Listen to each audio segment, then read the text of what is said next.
Welcome to Man Does Tech, where I solve the problems you didn't even know you had. You start by opening Hypershade and selecting or creating the shader you'll edit. This is where color lives and why we begin here. Once done, pick the object in the viewport and assign the material directly. Right-click the shader and choose Assign Material to Selection, so you're editing the active link.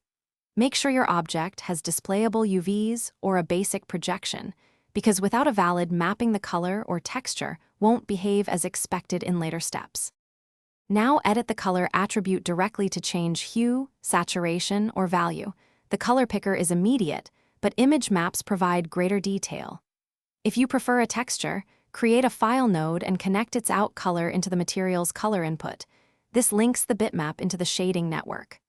Once connected, use the Place 2D texture node to adjust repeat, offset, or rotation. This is how you control scale and alignment across UV shells. So finish by previewing in Viewport 2. 0 or doing a quick render to confirm the color appears as intended. Render previews expose lighting and gamma issues you won't see in flat view. Tweak specular and roughness to match material type, and ensure texture color space is sRGB for diffuse maps or linear for data. If the color isn't updating, assign the material again, delete history on the mesh, and verify UVs and normals. These 3 fixes solve most non-responsive shader updates.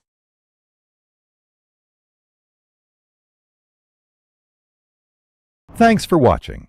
If you found this helpful, don't forget to like and subscribe.